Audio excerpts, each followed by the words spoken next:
Good morning, everyone. A very warm welcome to the University of Southampton's webinar. Today, we are going to give a trial lecture, a taster lecture, if you will, to BSc Business Management. My name is Dr. Rob Angel. I'm an Associate Professor in Marketing Research, and I'm also the Director of Internationalisation. Okay, so moving on quite swiftly to the taster lecture component. The title of the lecture is "So You Think You Are Rational?" ? And there is a little bit of a subtext here. You may not be as rational as you think you are, and understanding and being able to apply information about where you might be less rational, or what we call irrational, could be very useful for your role as a consumer and potentially as a marketer / business person in the future. So let me ask you this question to begin with, okay? You can close your eyes if you like here. Have you ever had a friend who you think has behaved maybe by buying something or consuming something that you didn't think was particularly justified? Did they buy something which you thought was slightly irrational or abnormal? Do they behave in an abnormal way? Now, if you can picture that moment where you can imagine that friend behaving in the way that you don't think was quite normal, maybe they bought a phone that other people don't buy, or maybe that they bought a car which was an unusual colour. I can tell you that your friends will be thinking exactly the same thing about you. They will see some irrationality in the way that you perhaps have behaved as a consumer, as a person in the past. Now, even though we have lots of data available for doing research on different products and different services, we still make decisions which are somewhat unpredictable for business people and particularly for marketers. In fact, we call these biases. Now, these biases, whilst being perhaps unpredictable and irrational, as we become more able to understand them, they become predictably irrational. One thing that I want to talk about today is 3 of these biases that make people irrational, make consumers behave in a way that we don't necessarily expect if they were being rational, and how marketers and how business people can use this to design better products, to design better services. I'm going to do this by introducing you to several different research studies, and quite importantly, I'm going to put this in a way that will hopefully change your behavior and make you think about yourself as a consumer, and potentially, if you have your own business or you have an interest in a business, you can use that to move forward. And so these are 3 quirky questions or areas that we're going to look at today. I'm going to encourage you to think about the following: why you need to be really careful about buying a house from a DIY enthusiast. I know that sounds strange, but don't worry, we'll come to this. Why you should try and evaluate or guess the number of times that you might have seen a product or advertisement against other alternatives when you make a buying decision, and then why you should train yourself to read a news article or headline, what we call a tagline, before looking at the picture in that news article. Okay, so we're going to go through those in turn. Hopefully you'll remember these because they're quite quirky and nice. Okay, the first one. Always beware of the DIY enthusiast. Why is that the case? Okay, now again, close your eyes and imagine the following scenario. Okay, and I want you to give me an answer to this question. Now, say that your friend and his or her partner recently bought a lot of furniture from IKEA and assembled it themselves. They love the furniture. So your friend, I'll be clear here, your friend is the person who has assembled furniture. Now they love that furniture, but they're moving to an apartment where one of the bookshelves doesn't quite fit. Now you're quite happy about that because you quite like this bookshelf and you're willing to buy it from your friend if you can afford the price, okay? So to be clear, your friend has built this furniture for himself or herself and their partner, and because it doesn't fit in their new apartment, they're going to hopefully sell it to you. Now the question I have for you is, should you make this trade with 1, your friend, 2, their partner who didn't build the furniture, or 3, it doesn't matter? They're both your friends. It shouldn't make an issue and make a difference. Now just consider that for a second. Now I'm guessing that most of you are thinking 3. And you'd probably be right in a very rational world. It shouldn't really make a difference who you make the trade with, who you ask how much they're willing to sell the bookcase for. There's only really one difference in this situation. One of the couple has built the bookcase, whilst the other hasn't. But research shows that actually, as a bias, an irrational bias as that, this can create a huge difference in how people behave when selling, in our case, the bookcase. Let me show you the research that backs this up. Okay, so this gentleman on your screen here is Professor Mike Norton. He's a wonderful professor of organizational behavior and psychology at Harvard Business School. And he wanted to look into this bias in a little bit more detail in his lab. He invited a number of participants to take part in an experiment, okay? Those participants were asked to do a task. The task was rather quite fun. He gave them some instructions and asked them to put together and build an origami frog from coloured paper. You can kind of see in this picture here what that frog will look like at the end of the process. At the end of the experiment, which incidentally takes quite a long time to do and is very effortful to create something that's a nice origami frog. At the end of the experiment, he asked his participants how much they would be willing to buy the frog from him for. How much they would be willing to put forward to take the frog home. And on average, from those participants, they said, yeah, around 22 cents would be about reasonable or fair. Remember, they are the ones who have built the frog, or designed or developed the frog. He then invited another group of participants into the experiment. He randomly showed them different versions and different examples of the origami frog. He said to them, how much would you be willing to pay for this frog? And he recorded the average price, which was 5 cents, 25% of the value of those people who were the builders. What does this show us?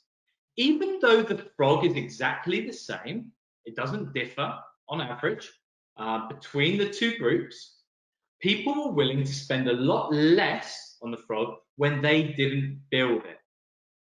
When you did build it, actually, there was this intrinsic value, monetary value, associated with the product as a consequence. What does this show us? Well, it shows us a systematic bias called the IKEA effect. And it's an exaggeratedly high value and attachment that we place on items that we build and develop ourselves, regardless of actually of whether or not the product or service that we design is any good or not. We kind of see this in a lot of things that we do and we build around our home. IKEA furniture is just an example. DIYers will, for instance, put in new patios or build their own beds or workshops, and they will value that at a higher level than if they asked someone to build it. We won't notice this happening to us, but it will be there, happening in the background. But whilst this is a problem that we should all be aware of, and I would always advise, in a colloquial way, people to be wary when they buy houses from DIYers, or whether they buy a new car from somebody who has taken an interest in developing the car and playing around with the engine and that kind of thing. There are also some opportunities in this for marketers. Some of them you might have seen around before. And we say, how can this effect be leveraged? Well, you've probably seen this as you've been out shopping. Have you ever, for instance, seen these DIY cakes? You get all of the ingredients, everything is supplied, and you have to then build the cake yourself. You have to bake it using the ingredients. There is a co-creation, which means you have to put in effort. Does it mean that it tastes better for you? Sure it does. How about when you build your own bear? Build-A-Bear workshop. This is brilliant for the organization, by the way. All of the manufacturing costs, to some extent, are taken away, but the consumer loves it because they got to co-create it. The IKEA effect is there. And I think my personal favorite example, when your fiance, or even yourself, if you're the lucky one to receive the ring, gets to design their own engagement ring and is involved in the process. Do they end up loving it a little bit more? You're sure that they do. The second lesson, now that we've dealt with the IKEA effect, is also a very interesting bias. There are literally dozens and dozens of biases, and this is just one of the ones that is most commonly found amongst consumers, okay? And I'll point this one out to you. Question or the lesson is, do I actually love this product or service that I'm looking at, or am I just more familiar with it than I am other products and services? Okay, now imagine the following scenario. You visit your favorite shop. On the way through the mall to your favorite shop, you see another store with a selection of shoes in the window.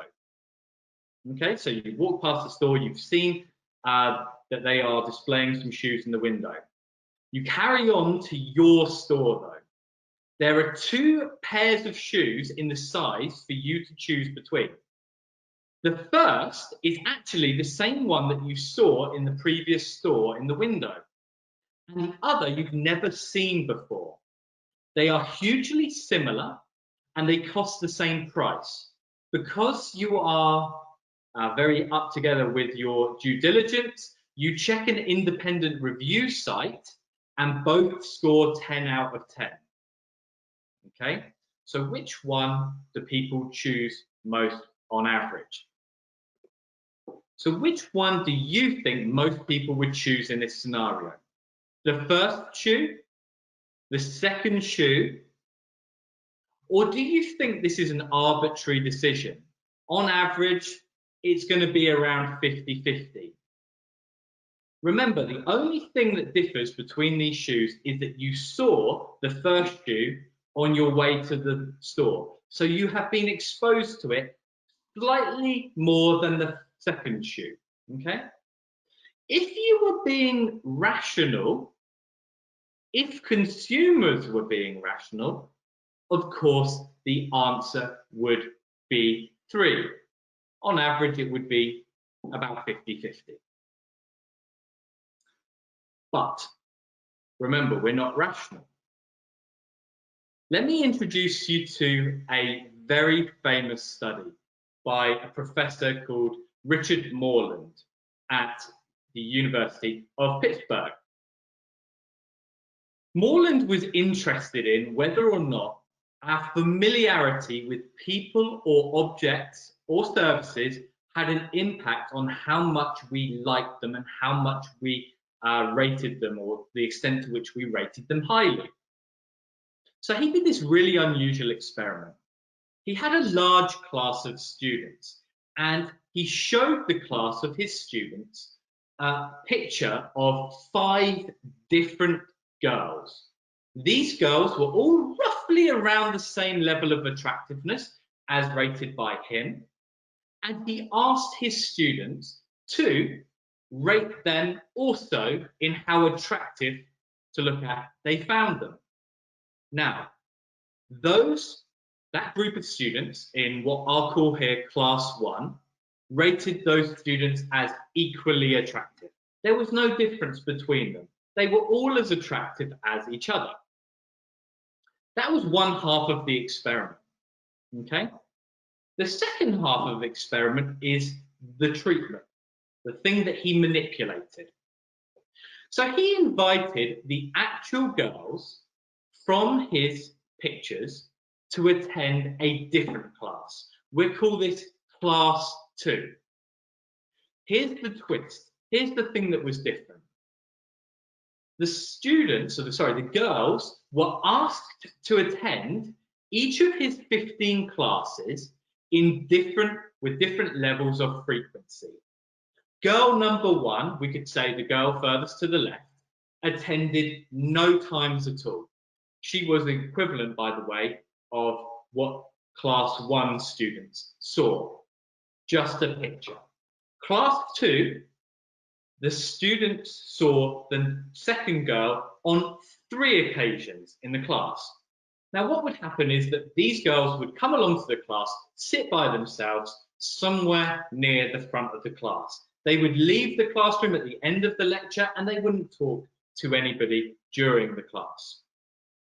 The third girl, well, she attended the class 6 times out of 15.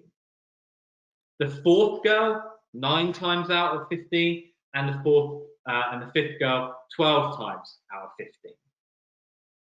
He then asked all of his students in class 2 to rate their attractiveness, the attractiveness of each girl.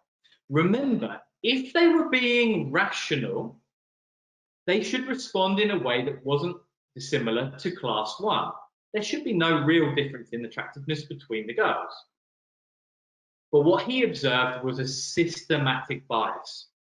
The girl who they hadn't seen, who had attended none of the classes, was ranked less attractive than the girl who attended 3 of the classes, who was rated less attractive than the girl who attended more classes, and so on and so forth. The more times the girls had been to the class, the more attractive they were rated overall, on average.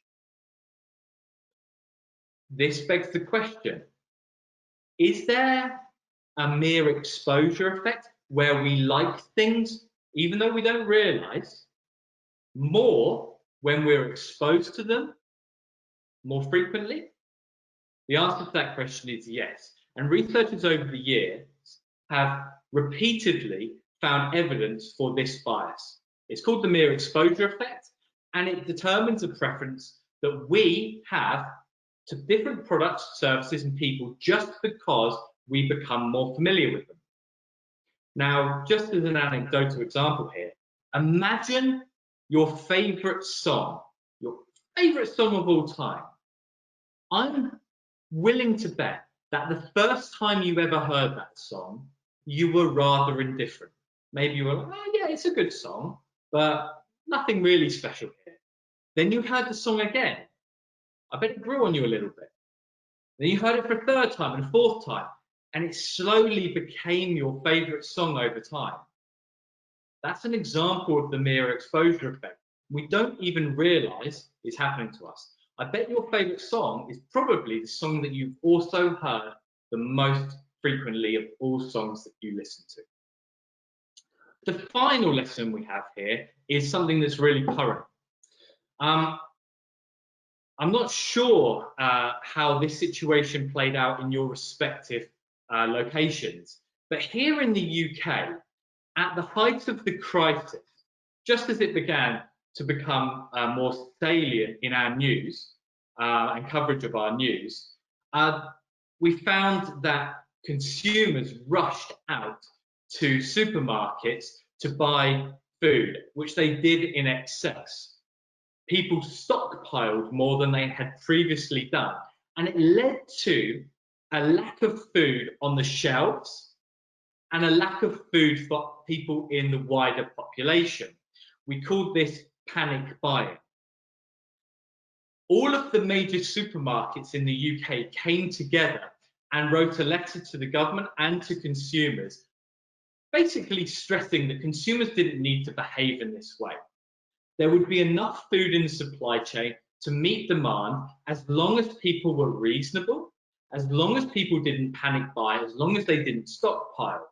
And this was ran out in the media with news stories with headlines like, the government says there's no need for panic buying. Okay?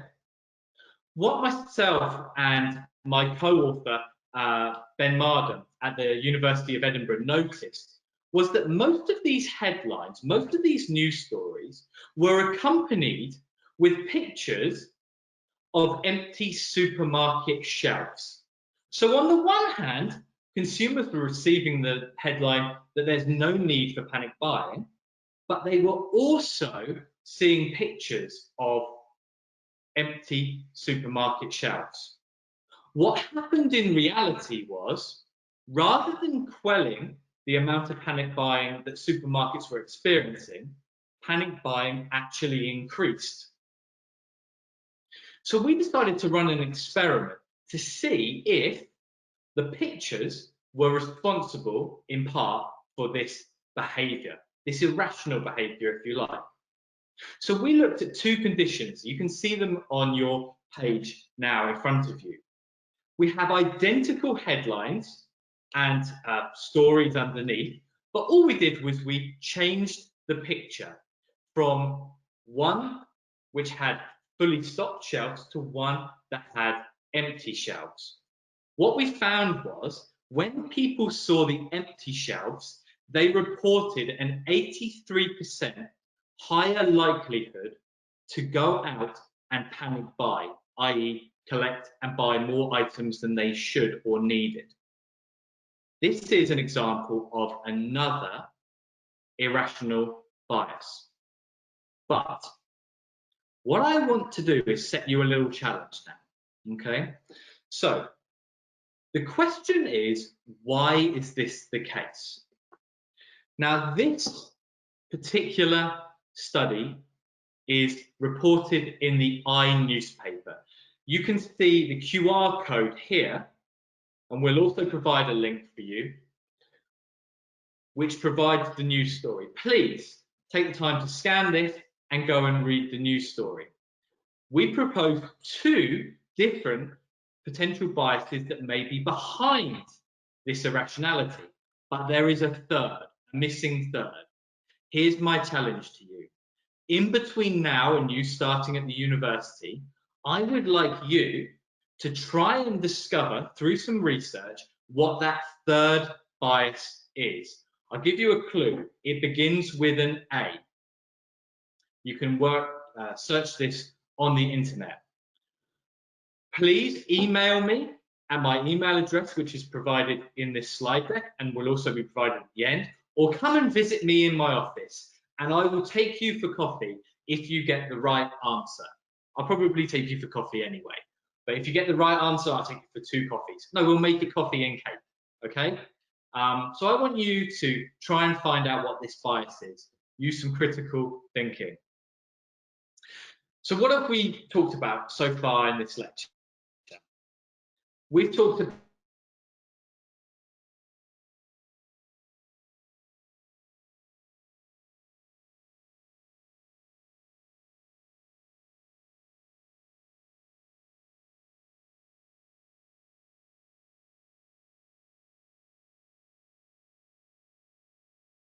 We've lost sound, Rob.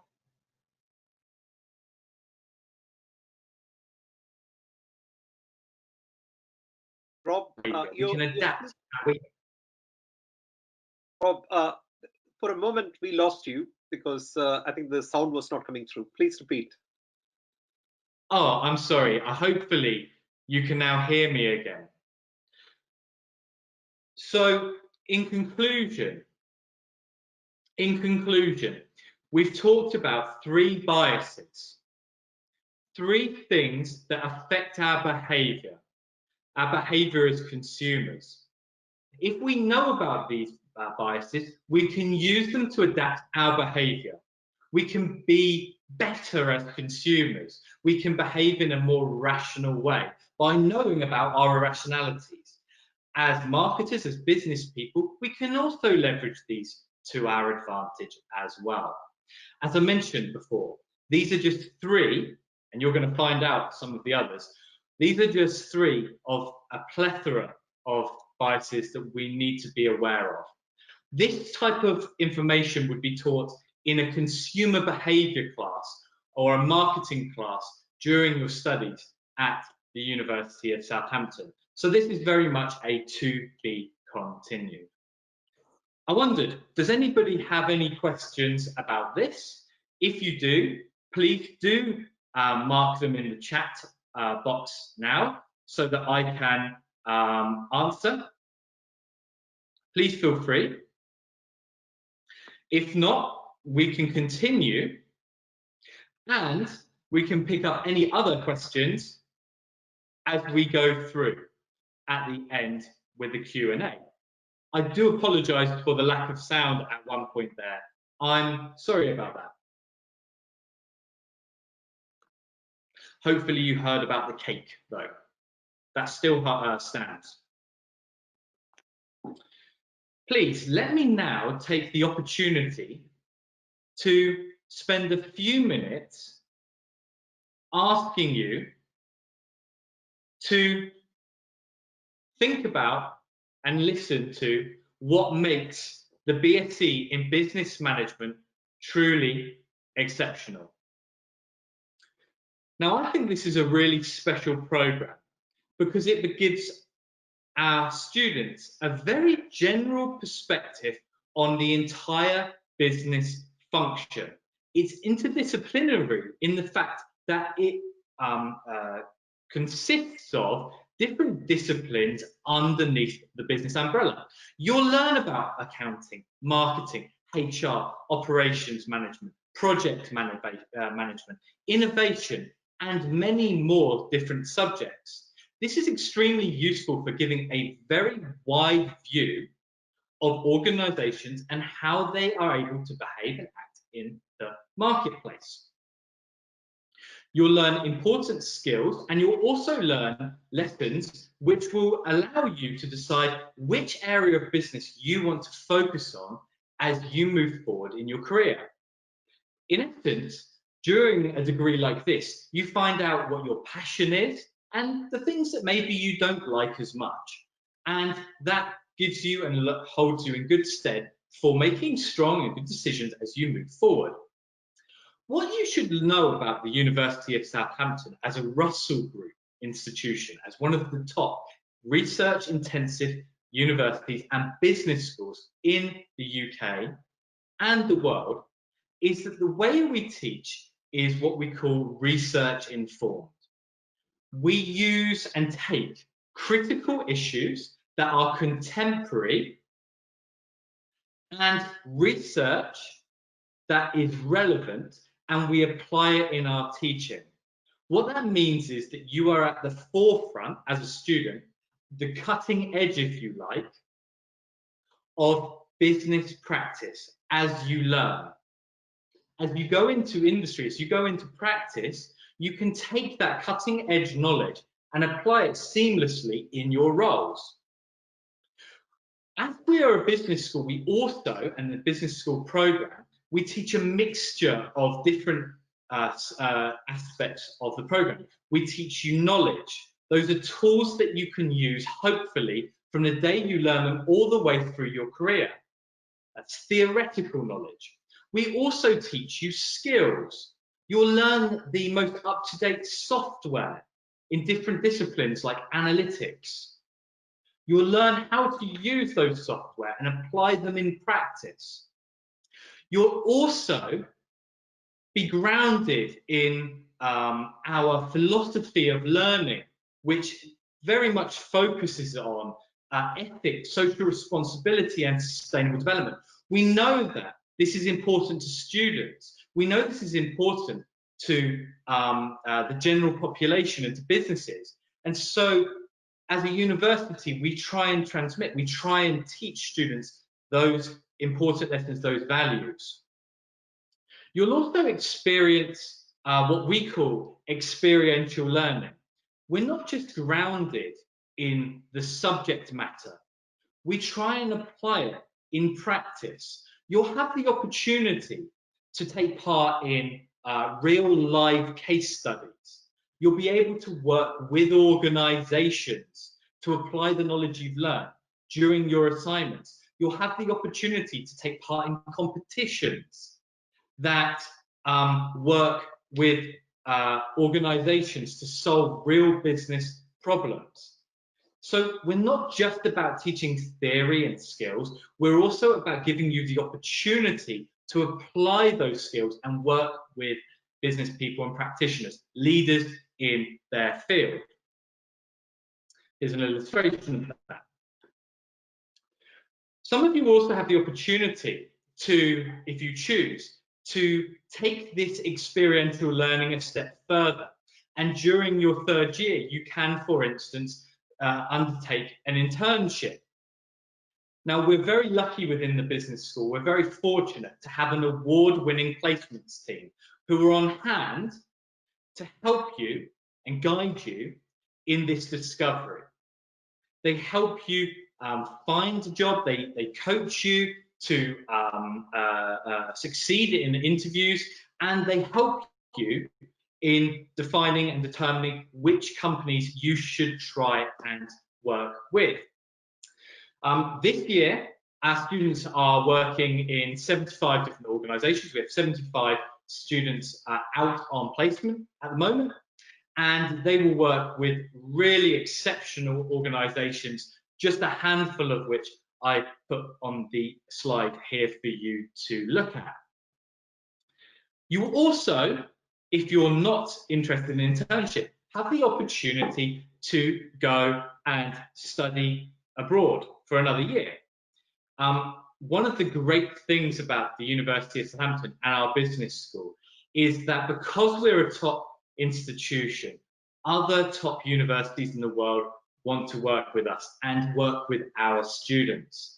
We are partners with 26 different exchange universities across the world, ranging from top institutions like the University of Hong Kong, Tokyo, SMU, Singapore Management University, on different continents, where you will have the opportunity to go and extend your learning and study in those institutions. This is absolutely brilliant for employers as well, by the way, because of course you will have had experience in a different country and a different institution that isn't just Southampton Business School.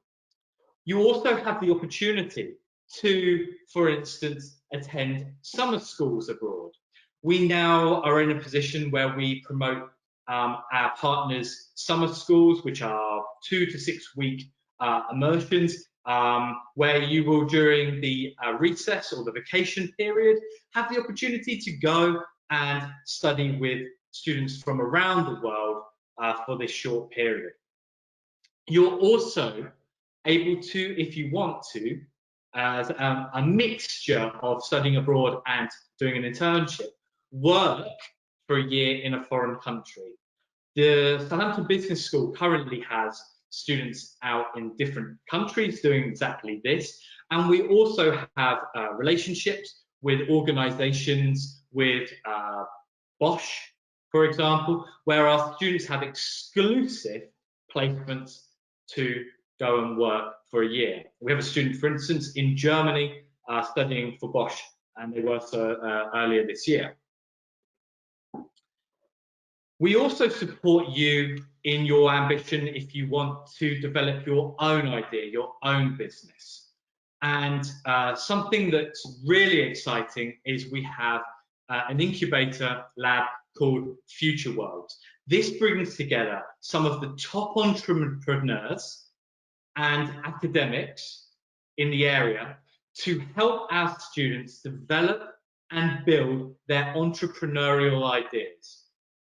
We have had success with a number of different business ventures in this regard, from conception through to getting funding, helping getting funding for their ventures, through to launch and execution.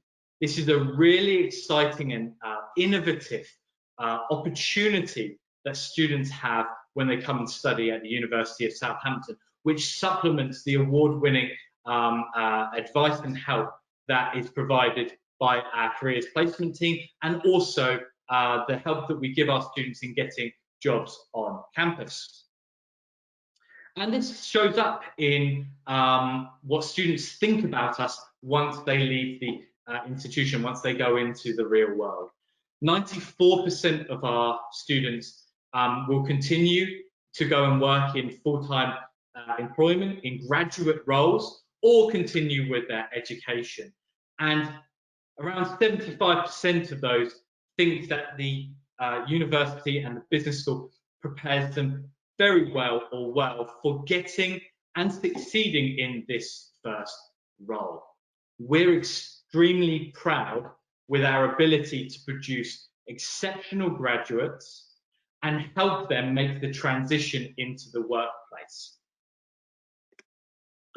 Finally, I would just like to say that from my own personal opinion, whilst I've mentioned a number of things that makes our degree exceptional, what I really think makes the program and the school and the university exception is our people. I am so proud to work in an institution that has such bright, innovative, engaging students from all across the world. It's my great honour every single day to be able to teach them, to work with them, to co-create. And I'm also very proud to work with the colleagues that I have the opportunity to. Experts in their own right in their field, dedicated to their job. I really do hope that you have the opportunity to come and experience those things and take part in this program. And we also love the place that we live and the place that we work.